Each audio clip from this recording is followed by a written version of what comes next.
দিয়েছিস? এখানে এসছি ডিবাপিতে বিরিয়ানি খেতে, ঠিক আছে? আমরা যখন বিল করেছি, এই যে এই ছেলেটা বিল করে দিয়েছে আমাকে, যখন আমি বিরিয়ানিটা নিয়েছি আমাকে একবারও বলেনি যে মাটন নেই। আমরা ওখানে টেবিলে গিয়ে বসেছি, তারপরে বলছে মাটন শেষ হয়ে গেছে, 40 মিনিট 45 মিনিট লাগবে। এদের সার্ভিস এরকম।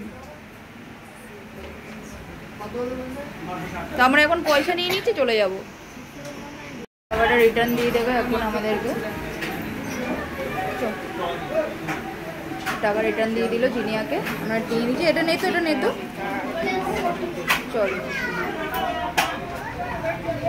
এত বড় একটা বিরিয়ানির দোকান, ঠিক আছে, এই পরিস্থিতি হচ্ছে, ঠিক আছে? কোনো সিস্টেম নেই, অর্ডার নিয়ে নিচ্ছে, মাল দিতে পারছে না, আর নিজেরা ঝামেলা করেই মরে যাচ্ছে। এই দেখো, এটা হচ্ছে মধ্যমগ্রামের ডিবাপি, ঠিক আছে?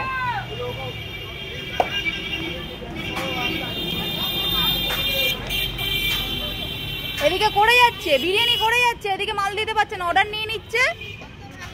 একটা খাবারের জন্য যদি 45 মিনিট ওয়েট করতে হয় পেটে খিদে নিয়ে, আর এটা ওরা জানেই না। সবথেকে বড় কথা, আমরা বিল করে ফেলেছি। একটা দোকানে কতগুলো স্টাফ, অনেকগুলো স্টাফ, এতগুলো স্টাফ হয়েও ওরা তাদের মটন নিয়ে আমাদেরকে প্রথমে বললেই হয়ে যায় যে মটনটা নেই না। ওরা নাকি জানেই না, যে বিল করছে সে নাকি জানেই। এখানটায় নাই করে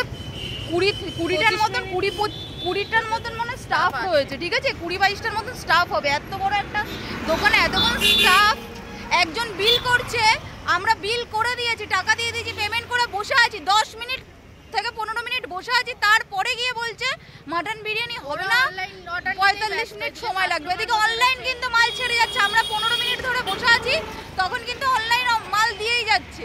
এইরকম এদের সার্ভিস।